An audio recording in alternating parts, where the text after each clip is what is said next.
Programme میں دوبارہ خوش آمدید کہتے ہیں۔ فیصل کریم کنڈی صاحب گورنر خیبر پختونخوا ہمیں جوائن کر رہے ہیں۔ فیصل صاحب بہت شکریہ، آپ ہمارے ساتھ شامل ہو رہے ہیں۔ پہلے تو جو آج کی کانفرنس ہے، ایونٹ ہے، امن جرگہ ہے، اس کے متعلق بتا دیں۔ اس میں کمال یہ تھا کہ فیصل کریم کنڈی کے ساتھ آج علی امین گنڈا پور بھی بیٹھے تھے اور ساتھ میں ہی محسن نقوی بھی بیٹھے تھے۔ تو آج علی امین گنڈا پور کے ساتھ محبت پیدا ہو گئی یا کوئی دوریاں کم ہوئیں، کوئی ورکنگ ریلیشن شپ بہتر ہوئی؟ کیا چیز ایسی تھی کہ تینوں ایک ہی صوفے کے اوپر ساتھ ساتھ ہمیں بیٹھے نظر آئے؟ بسم اللہ الرحمن الرحیم۔ دیکھیں ندیم بھائی، کل رات کو لیٹ آور سی ایم صاحب کا فون آیا تھا اور انہوں نے ون پوائنٹ ایجنڈا، جو کہ میں نے اکثر ٹی وی چینلز پہ میں نے بات کی خیبر پختونخوا کے لا اینڈ آرڈر کے حوالے سے، کہ یہاں کے لا اینڈ آرڈر کی سچویشن بہت زیادہ حالات خراب ہیں، جس کے اوپر جو ہے حکومت کو سنجیدگی سے غور کرنا چاہیے۔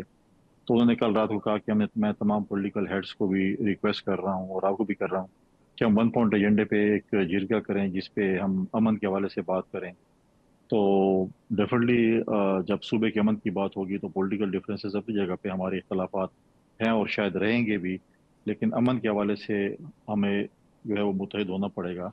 تو اگر آج اس جرگے میں یا کوئی مختلف اور پولیٹیکل پارٹیز نہ جاتی تو ڈیفینیٹلی آپ لوگ آج اعتراض کرتے کہ دیکھیں وہاں پر ایک جرگہ تھا، اور آج اگر یہاں پر اے این پی، ہم اور شیر پاور صاحب کی پارٹی یا مسلم لیگ یا باقی پارٹی، ہم چار پانچ ادھر ہوتی ہیں اور ادھر ہوتی ہیں تو ایک اتفاق نہیں ہو۔ تو لہٰذا ہم نے اس میں اسپیکر صاحب نے بھی، صوبائی اسمبلی کے اسپیکر نے بھی ایک رول پلے کیا اور انہوں نے بھی ریکویسٹ کی، تو ہم آج محسن نقوی صاحب بھی اسلام آباد سے، ہم گئے سی ایم ہاؤس اور ہم نے ون پوائنٹ ایجنڈے پہ جو ہے وہ بات کی، جو کہ خیبر پختونخوا کے امن کے حوالے سے تھی۔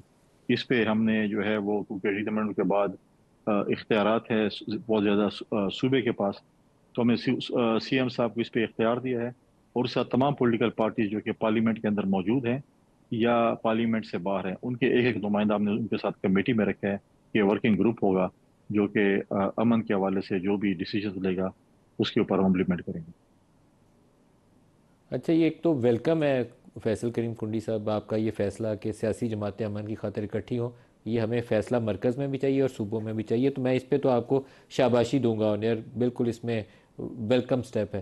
لیکن ایک بڑا ایشو جو صوبے کے امن کے حوالے سے ہے وہ ٹیررزم ہے، اور دوسرا وہ جو گروپ پی ٹی ایم ہے جس کے متعلق وفاق نے تو اس کو کالعدم قرار دے دیا ہے، صوبہ اس کو لے کر کیسے آگے چلے گا؟ دیکھیں، پالیٹکس میں ہمیشہ ہم ڈائلاگس پہ بلیو کرتے ہیں۔ اس کے حوالے سے بھی ڈسکشن ہوئی، ہمارے جو پارلیمانی جو کمیٹی ہم نے بنائی ہے وہ ابھی بھی پارلیمانی کمیٹی ان کے پاس جا رہی ہے، بات چیت کر رہی ہے، اور اس حوالے سے اور پہلے تو فاتح خانی کرے گی جو تین چار لوگ شہید ہوئے ان کے حوالے سے بات چیت کریں گے۔ کل میں اور سی ایم صاحب خود اس جرگے میں جائیں گے، ہم ان کو سی ایم صاحب ان کو ہوسٹ بھی کریں گے۔ ساتھ ساتھ ہم ہمیشہ اس چیز پہ بلیو کرتے ہیں کہ جو پاکستان کے آئین کے مطابق کام کرے، پاکستان کے قانون کے مطابق کام کرے، ہم ان کو ہمیشہ ویلکم کرتے ہیں۔ ہم اس چیز کو ویلکم نہیں کنڈی کریں گے صاحب، جس میں پاکستان، آپ علی امین گنڈا پور پی ٹی ایم کے جرگے میں جائیں گے یا سی ایم ہاؤس کے اندر جرگہ ہوسٹ کریں گے؟ تھوڑی سی وضاحت کر دیں۔ نہیں، ہم جہاں پہ جو کل پشتون کا جرگہ ہو رہا ہے وہاں پر جائیں گے، ہم ان کے ساتھ ڈائلاگ بھی کریں گے، ہم جائیں گے، سی ایم صاحب بھی اس ان کے جرگے کو جرگے میں ہوسٹ شامل ہو رہے ہیں آپ، یہ اچھا، یہ بڑی ڈیولپمنٹ کریں ہے۔ آپ اچھا اس اور میں پھر مصالحت پسندی کا ثبوت دے رہے ہیں، آپ خود جا رہے ہیں دونوں۔ سی ایم صاحب بھی اس کو ہوسٹ کریں گے کیونکہ chief executive of the province ہیں، وہ اس جرگے کو ہوسٹ بھی کریں گے، اور ہم ان سے ڈائلاگس کریں گے۔ دیکھیں، یہ ہمارا ملک ہے، ہمارے آئین کے مطابق جو بھی کام ہوگا انشاءاللہ ہم کریں گے۔ ہم نہیں چاہتے کہ کسی اور ملک کا جھنڈا ہو، ہمارے اداروں کے خلاف نعرے ہوں، اسٹیٹ کے خلاف نعرے ہوں، چیزیں ہوں، اس چیز میں نہیں ہے۔ ہمیشہ چیزیں ڈائلاگ کے ذریعے حل ہوتی ہیں، بات چیت کے ذریعے حل ہوتی ہیں۔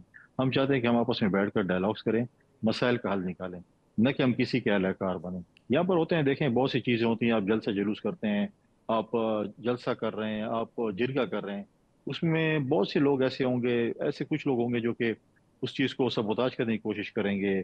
کوئی کسی اور ملک کا جھنڈا اٹھا کر آ رہا ہوگا، کبھی کوئی آپ کے اسٹیٹ کے خلاف یا آپ کے اداروں کے خلاف نعرے مار رہا ہوگا، جس کو کبھی بھی ہم اس کو ایکسیپٹ نہیں کرتے۔ ہم کہتے ہیں بالکل آپ آئیں، آئین کے دائرے میں رہ کر، بالکل ایک فورم ہے پارلیمنٹ، ان کو بھی چاہیے، ہم سمجھتے ہیں جیسے این ڈی ایم بنی تھی، نیشنل ڈیموکریٹک موومنٹ، ان کو بھی چاہیے کہ آئیں، پولیٹیکل دائرے میں آئیں، پارلیمانی دائرے میں آئیں، پارلیمنٹ میں آئیں، پارلیمنٹ میں اپنی آواز پہنچائیں۔ اس آواز کے ذریعے آپ پارلیمنٹ میں وہ آواز جو ہے وہ ان ایوانوں تک پہنچے جہاں تک آواز آپ پہنچانا چاہتے ہیں۔ تو فورم جو ہے پولیٹیکل فورسز کا فورم، اپنے حق حاصل کرنے کا فورم جو ہے وہ پارلیمنٹ ہے۔